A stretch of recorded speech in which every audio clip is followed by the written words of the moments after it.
ಸಮ್ಮಿಶ್ರ ಸರ್ಕಾರವನ್ನು ಅಸ್ಥಿರಗೊಳಿಸಲು ಐಟಿ ಮತ್ತು ಇಡಿ ದುರ್ಬಳಕೆ ಆರೋಪವನ್ನು ಕೂಡ ಮಾಡಲಾಗ್ತಾ ಇದೆ. ಡಿಕೆಶಿ ಮೇಲೆ ಐಟಿ ಮತ್ತು ಇಡಿ ಅಸ್ತ್ರವನ್ನು ಪ್ರಯೋಗಿಸಿ ಸರ್ಕಾರದ ವಿರುದ್ಧವಾಗಿ ಒಂದು ಷಡ್ಯಂತ್ರವನ್ನು ಮಾಡಲಾಗ್ತಾ ಇದೆ. ರಾಜ್ಯ ಬಿಜೆಪಿ ನಾಯಕರ ವಿರುದ್ಧವಾಗಿ ಕಾಂಗ್ರೆಸ್ ಮತ್ತು ಜೆಡಿಎಸ್ ಅಂತ ಒಂದು ಆರೋಪವನ್ನು ಮಾಡ್ತಾ ಇವೆ. ಬಿಜೆಪಿ ವಿರುದ್ಧವಾಗಿ ಕೈ ತೋರಿಸಿದಂಥ ಡಿಕೆ ಸುರೇಶ್ ಮತ್ತು ಎಚ್ ವಿಶ್ವನಾಥ್ ಅಂದರೆ ಇವರಿಬ್ಬರು ಕೂಡ ಬಿಜೆಪಿಯಿಂದನೇ ಇದೆಲ್ಲ ಆಗ್ತಾ ಇರೋದು. ಹೇಗಾದರೂ ಮಾಡಿ ನಮ್ಮ ಸರ್ಕಾರವನ್ನು ಬೆಳೆಸಬೇಕು, ಅಸ್ಥಿರ ಮಾಡಬೇಕು ಅನ್ನೋ ಒಂದೇ ಒಂದು ಕಾರಣ ಇಟ್ಕೊಂಡು ಬಿಜೆಪಿ ಈ ರೀತಿಯಾಗಿ ಮಾಡ್ತಾ ಇದೆ ಅಂತ ಹೇಳಿ ಎಚ್ ವಿಶ್ವನಾಥ್ ಒಂದು ಕಡೆ ಆರೋಪ ಮಾಡ್ತಾರೆ. ಒಂದು ಕಡೆಯಲ್ಲಿ ಡಿಕೆ ಸುರೇಶ್ ಅವರು ಕೂಡ ಆರೋಪವನ್ನು ಮಾಡ್ತಾ ಇದ್ದಾರೆ. ವಿರೋಧಿಗಳನ್ನು ಬಗ್ಗು ಬಡಿಯಲಿಕ್ಕೆ ಐಟಿ ಅಸ್ತ್ರವನ್ನು ಬಳಸ್ತಾ ಇದ್ದಾರೆ ಅಂತ ಹೇಳಿ ಜೆಡಿಎಸ್ ರಾಜ್ಯಾಧ್ಯಕ್ಷರು ಆರೋಪವನ್ನು ಮಾಡ್ತಾ ಇದ್ದಾರೆ. ಮೋದಿ ಗಮನಕ್ಕೆ ತಾರದನೆ ಇವರು ಐಟಿ ದುರುಪಯೋಗವನ್ನು ಕೂಡ ಮಾಡಿಕೊಳ್ತಾ ಇದ್ದಾರೆ ಅಂತ ಡಿಕೆ ಸುರೇಶ್ ಹೇಳಿದ್ದಾರೆ. ಸರ್ಕಾರವನ್ನು ಅಸ್ಥಿರಗೊಳಿಸಲಿಕ್ಕೆ ಬಿಜೆಪಿ ಪ್ರಯತ್ನ ಪಡ್ತಾ ಇದೆ ಅಂತ ಕೂಡ ಇಲ್ಲಿ ಕುಮಾರಸ್ವಾಮಿ ಅವರು ಅಂದರೆ ಮುಖ್ಯಮಂತ್ರಿ ಕುಮಾರಸ್ವಾಮಿ ಅವರು ಹೇಳ್ತಾ ಇದ್ದಾರೆ. ಐಟಿ ಇಲಾಖೆಯ ಮುಖ್ಯಸ್ಥರನ್ನ BY ವಿಜಯೇಂದ್ರ ಅವರು ಭೇಟಿ ಮಾಡಿದ್ರು ಅಂತ ಇದೇ ಹಿಂದೆ ಇವರು ಮಾತನಾಡಿದ್ರು. ನೋಡಿದ್ರಾ, ನಾನಾಗಲೇ ಹೇಳಿದ್ದೆ, ಅದೇ ಪ್ರಕಾರವಾಗಿ ಎಲ್ಲ ನಡೀತಾ ಇದೆ ಅಂತ ಕೂಡ ಇಲ್ಲಿ ಕುಮಾರಸ್ವಾಮಿ ಅವರು ಆರೋಪವನ್ನು ಮಾಡ್ತಾ ಇದ್ದಾರೆ. ಇತ್ತೀಚೆಗೆ BY ವಿಜಯೇಂದ್ರ ವಿರುದ್ಧವಾಗಿ ಕುಮಾರಸ್ವಾಮಿ ಅವರು ಇದೇ ಆರೋಪವನ್ನು ಕೂಡ ಮಾಡಿದ್ರು. ಇನ್ನು JDS ಕಾಂಗ್ರೆಸ್ ಆರೋಪಕ್ಕೆ ಪೂರಕವಾಗಿ ಐಟಿಗೆ BSY ಒಂದು ಲೆಟರ್ ಅನ್ನು ಕೂಡ ಬರೆದಿದ್ರು ಅಂಥೇಳಿ ಆ ಲೆಟರ್ ಅನ್ನು ಕೂಡ ಇದೀಗ ಡಿಕೆ ಸುರೇಶ್ ಅವರು ಪ್ರೆಸ್ ಮೀಟ್ನಲ್ಲಿ ತೋರಿಸ್ತಾ ಇದ್ರು. ಅವರು ಇನ್ನು ಐಟಿಗೆ BSY ಬರೆದಿದ್ದಂಥ ಪತ್ರವನ್ನು ಸುದ್ದಿಗೋಷ್ಠಿಯಲ್ಲಿ ತೋರಿಸಿದ ಮೇಲೆ ಸಾಕಷ್ಟು ನೋಡಿ ಎಲ್ಲ ಕಡೆಯಿಂದಾನು ಕೂಡ ನಮ್ಮ ಕುಟುಂಬದ ವಿರುದ್ಧವಾಗಿ ಸರ್ಕಾರ ಬೀಳಿಸೋ ದೃಷ್ಟಿಯಿಂದ ಬಿಜೆಪಿ ಏನೇನು ಮಾಡ್ತಾ ಇದೆ ಅಂತ ಹೇಳಿ ಆರೋಪ ಮಾಡಲಾಗ್ತಾ ಇದೆ. CBI ಆಗಲಿ ಅಥವಾ IT ಆಗಲಿ ತಮ್ಮದೇ ಆದಂಥ ಒಂದು ಸೋರ್ಸ್ ಮುಖಾಂತರ ಮಾಹಿತಿಗಳನ್ನು ಕಲೆಕ್ಟ್ ಹಾಕಿ ಇಂಪಾರ್ಷಿಯಲ್ ಆಗಿ ಅವರು ಕೆಲಸ ಮಾಡ್ತಕ್ಕಂಥದ್ದು. ಹೀಗಾಗಿ ಹಿಂದೆಲ್ಲದ IT ರೇಡ್ ಆಗಿದ್ದು, ಇನ್ನೂ ಪ್ರಕರಣಗಳು ಕೋರ್ಟ್ ಮುಂದಿದ್ದಾವೆ ಮತ್ತು ಇನ್ನೂ ಎನ್ಕ್ವೈರಿ ಇನ್ವೆಸ್ಟಿಗೇಷನ್ ನಡೀತಾ ಇದೆ. ಈ ಸಂದರ್ಭದಲ್ಲಿ ಈ ರೀತಿಯಾದಂಥ ಒಂದು ಹೇಳಿಕೆಗಳನ್ನು ಕೊಡುವ ಮುಖಾಂತರ ಬಹುಶಃ ITಯನ್ನು ದಾರಿ ತಪ್ಪಿಸುವಂಥ ಕೆಲಸವನ್ನು DK ಸುರೇಶ್ ಅವರಾಗಲಿ ಅಥವಾ ಶಿವಕುಮಾರ್ ಆಗಲಿ ಮಾಡ್ತಿರ್ಬೋದು ಅಂತ ನಂಗೆ ಅನಿಸ್ತದೆ. ಅಂದರೆ ರಾಜಕೀಯ ಹಿನ್ನೆಲೆ ಇಟ್ಕೊಂಡಿದ್ದೆಲ್ಲ ಅಂಥೇಳಿ ಒಂದು ರೀತಿ ದಾರಿ ತಪ್ಪಿಸುವಂಥ ಕೆಲಸ. ಬಹುಶಃ ಅವ್ರದ್ದು ಏನೂ ತಪ್ಪಿಲ್ಲ ಅಂತಂದ್ರೆ ಹೆದರುವಂಥ ಕಾರಣನೇ ಇಲ್ಲ, ನಿಮ್ಮದೇನೂ ಮಿಸ್ಟೇಕ್ ಇಲ್ಲ, ಇದಕ್ಕೆ ಯಾವುದೇ ನಮಗೇನು ಸಂಬಂಧ ಇಲ್ಲ ಅಂತಂದರೆ ಒಂದು ಇನ್ಕ್ವೈರಿ ಆತಂದರೆ ಅದೆಲ್ಲ ಹೊರಗಡೆ ಬರ್ತದೆ. ಆದರೆ ಈ ರೀತಿ ಕೇವಲ ರಾಜಕೀಯ ಕಾರಣ ಹೇಳಿಕೊಂಡು ತಮ್ಮ ತಪ್ಪುಗಳನ್ನು ಮುಚ್ಚುವಂಥ ಕೆಲಸ ಇವರೆಲ್ಲ ಮಾಡ್ತಾಯಿದ್ದಾರೆ. ಹೀಗಾಗಿ ಇದರಲ್ಲಿ ಇವರು ಹೇಳುವಂಥದ್ರಲ್ಲಿ ಆಪಾದನೆ ಮಾಡೋದ್ರಲ್ಲಿ ಯಾವುದೇ ಅರ್ಥ ಇಲ್ಲ ಅಂಥೇಳಿ ನಾನು ಸ್ಪಷ್ಟವಾಗಿ ಹೇಳ್ತಾ ಇದ್ದೇನೆ. ಇತ್ತೀಚಿನ ರಾಜಕಾರಣ ಯಾವ ದಿಕ್ಕಿನಲ್ಲಿ ಹೋಗ್ತಿದೆ ಅಂತಕ್ಕಂಥದ್ದನ್ನು ಬಹುಶಃ ನೀವುಗಳೇ ಊಹಿಸ್ಬೋದು. ಈ ಸರ್ಕಾರವನ್ನು ಡಿಸ್ಟೆಬಿಲೈಸ್ ಮಾಡಬೇಕು ಅಂತಕ್ಕಂಥ ನಿಟ್ಟಿನಲ್ಲಿ ಹಲವಾರು ರೀತಿಯ ವ್ಯರ್ಥ ಕಸರತ್ತುಗಳು ನಡೀತಾ ಇದೆ. ವ್ಯರ್ಥ ಕಸರತ್ತುಗಳು ನೋಡೋಣ ಅದು ಎಲ್ಲಿಗೆ ಹೋಗ್ಬಿಟ್ಟೆ. ಯಡಿಯೂರಪ್ಪ ಅವರು ರಾಷ್ಟ್ರೀಯ ಬಿಜೆಪಿ ಕಾರ್ಯಕಾರಿಣಿಯಲ್ಲಿ ಭಾಗವಹಿಸದೆ ಬೆಂಗಳೂರಿಗೆ ಬಂದಿದ್ದಾರೆ, ಅವಸರವಾಗಿ ಬಂದಿದ್ದಾರೆ ಅಂತ ಹೇಳಿ ಬಹುಶಃ ಸರ್ಕಾರ ಬದಲಾವಣೆ ಮಾಡಿ ಓದ್ ತಗೊಳ್ಳಿಕ್ಕೆ ಬಂದಿರಬಹುದು. ಇವತ್ತೇನಾಗಿದೆ, ಕೇಂದ್ರ ಸರ್ಕಾರ ತನ್ನ ಅಧಿಕಾರವನ್ನು ಸಂಪೂರ್ಣವಾಗಿ ದುರುಪಯೋಗಪಡಿಸ್ತಾ ಇದೆ.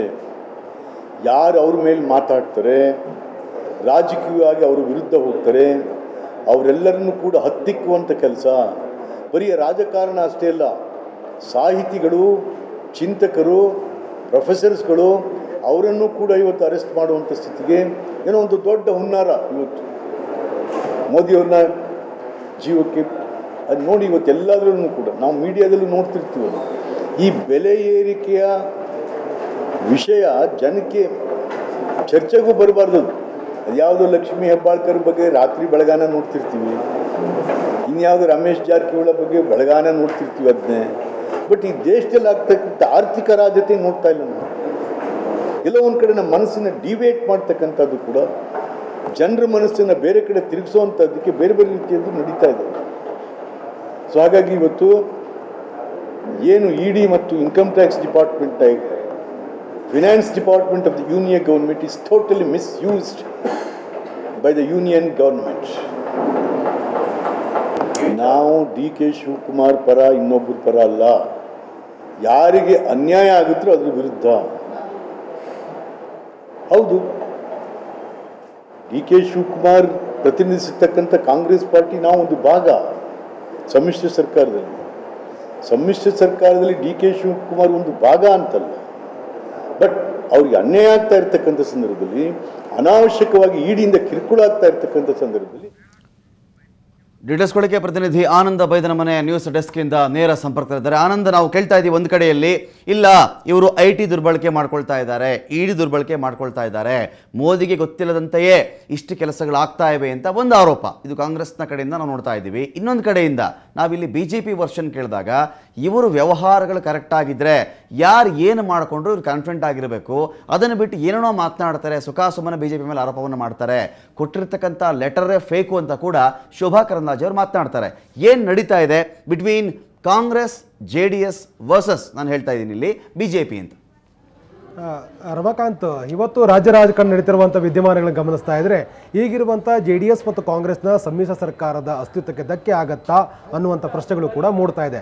ಯಾಕೆಂತಂದರೆ ಈಗಾಗಲೇ ಸರ್ಕಾರದಲ್ಲಿ ಪ್ರಭಾವಿ ಸಚಿವರಾಗಿರುವಂಥ DK ಶಿವಕುಮಾರ್ ಅವರ ವಿರುದ್ಧ ಇರುವಂಥ ಪ್ರಕರಣಕ್ಕೆ ಸಂಬಂಧಪಟ್ಟಂತೆ ಬಂಧನದ ಭೀತಿಯನ್ನು ಸಚಿವರು ಎದುರಿಸ್ತಾ ಇರುವಂಥ ಹಿನ್ನೆಲೆಯಲ್ಲಿ ಮತ್ತು ಸಚಿವರು ಮತ್ತು ಅವರ ಕುಟುಂಬಸ್ಥರ ಮೇಲೆ ಇರತಕ್ಕಂಥ ಆರೋಪಗಳ ಸಂಬಂಧಪಟ್ಟ ಹಾಗೆ ಎಲ್ಲೋ ಒಂದು ಕಡೆ ಆ ಪ್ರಕರಣಗಳನ್ನು ಕೆದಕುವಂಥ ಪ್ರಯತ್ನವನ್ನು ಕೇಂದ್ರ ಸರ್ಕಾರ ಮಾಡ್ತಾ ಇದೆಯಾ ಅನ್ನುವಂಥ ಪ್ರಶ್ನೆಯನ್ನು ಕೂಡ ಈಗ ಕೇಳುವಂಥ ಸ್ಥಿತಿ ನಿರ್ಮಾಣ ಆಗಿದೆ. ಯಾಕೆಂತಂದರೆ ಎಲ್ಲ ರಾಜಕೀಯ ನಾಯಕರ ಹೇಳಿಕೆಯನ್ನು ಗಮನಿಸ್ತಾ ಇದ್ದರೆ ಈಗಿರುವಂಥ ಸರ್ಕಾರವನ್ನು ಸ್ಥಿರಗೊಳಿಸುವಂಥ ಪ್ರಯತ್ನವನ್ನು BJP ಮಾಡ್ತಾ ಇದ್ದ ಒಂದು ಆರೋಪವನ್ನು JDS ಮತ್ತು ಕಾಂಗ್ರೆಸ್ ನಾಯಕರು ಮಾಡ್ತಾ ಇದ್ದಾರೆ. ಆದರೆ ಅದಕ್ಕೆ ಪ್ರತಿಕ್ರಿಯೆಯಾಗಿ BJP ನಾಯಕರು ಬಹಳ ಸ್ಪಷ್ಟಪಡಿಸುವಂಥ ಪ್ರಯತ್ನ ಮಾಡಿದರೆ ಇದು ಸುಳ್ಳು ಅಂತಕ್ಕಂಥದ್ದು ಒಂದಂತೂ ಸ್ಪಷ್ಟವಾಗಿದೆ. ಈಗ ರಚನೆ ಆಗಿರುವಂಥ ಸಮ್ಮಿಶ್ರ ಸರ್ಕಾರದ ಅಸ್ತಿತ್ವದ ಬಗ್ಗೆ ಎಲ್ಲೋ ಒಂದು ಕಡೆ ಅನುಮಾನಗಳು ಮೂಡ್ತಾ ಇದೆ. ಭ್ರಷ್ಟಾಚಾರದ ಪ್ರಕರಣದಲ್ಲಿ ಸಿಲುಕಿರ್ತಕ್ಕಂಥ ಸಚಿವ DK ಶಿವಕುಮಾರ್ ಅವರ ವಿರುದ್ಧ ಇರುವಂಥ ಏನು ಪ್ರಕರಣ ಇದೆ, ಈ ಪ್ರಕರಣ ಸಂಬಂಧಪಟ್ಟಾಗೆ ಬಂಧನದ ಭೀತಿಯನ್ನು ಅವರು ಎದುರಿಸ್ತಾ ಇದ್ದಾರೆ.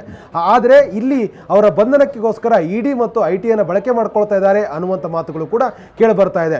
2017ರಲ್ಲಿ BS ಯಡಿಯೂರಪ್ಪನವರು IT ಇಲಾಖೆಗೆ EDಗೆ ಬರೆದಿರ್ತಕ್ಕಂಥ ಪತ್ರದಲ್ಲಿ ಬಹಳ ಪ್ರಮುಖವಾಗಿ ಪ್ರಸ್ತಾಪ ಮಾಡಿರ್ತಕ್ಕಂಥದ್ದು DK ಶಿವಕುಮಾರ್, DK ಸುರೇಶ್ ಸೇರಿದಾಗೆ ಅವರ ಹಿಂಬಾಲಕರು ಭ್ರಷ್ಟಾಚಾರದ ನಿರತರಾಗಿದೆ, ಅದಕ್ಕೆ ಬೇಕಾಗಿರುವಂಥ ಪೂರಕ ದಾಖಲೆಗಳಿದ್ದಾವೆ, ಹಾಗಾಗಿ ಈ ಬಗ್ಗೆ ಕ್ರಮ ಆಗಬೇಕು ಅನ್ನುವಂಥ ಒತ್ತಾಯಪೂರ್ವಕವಾಗಿರುವಂಥ ಪತ್ರ ಏನಿದೆ, ನಿಜವಾಗ್ಲೂ ಕೂಡ ಇದು ಈ ಪತ್ರದ ಹಿನ್ನೆಲೆಯಲ್ಲಿ ಈ ಎಲ್ಲ ಡೆವಲಪ್ಮೆಂಟ್ಗಳು ಆಗ್ತಾ ಇದೆಯಾ ಅನ್ನುವಂಥ ಅನುಮಾನಗಳು ಕೂಡ ಮೂಡ್ತಾ ಇದೆ. ಒಟ್ಟಲ್ಲಿ ಈ ಒಂದೊಮ್ಮೆ ಸಚಿವರ ಬಂಧನ ಆದದ್ದೇ ಆದರೆ ಸರ್ಕಾರದ ಅಸ್ತಿತ್ವಕ್ಕೆ ಧಕ್ಕೆ ಆಗುವ ಸಾಧ್ಯತೆಗಳು ಇರುವಂಥ ಕಾರಣಕ್ಕಾಗಿ ಈ ಸರ್ಕಾರಕ್ಕೆ, ಸಮ್ಮಿಶ್ರ ಸರ್ಕಾರಕ್ಕೆ ಇದರ ಅಸ್ತಿತ್ವಕ್ಕೆ ಧಕ್ಕೆ ಆಗತ್ತೆ ಅನ್ನುವಂಥ ಮಾತುಗಳು ರಾಜ್ಯ ರಾಜಕಾರಣದಲ್ಲಿ ಅತ್ಯಂತ ಗಂಭೀರವಾಗಿ ಕೇಳಿ ಬರ್ತಾ ಇದೆ. Ramakant, thank you Anand.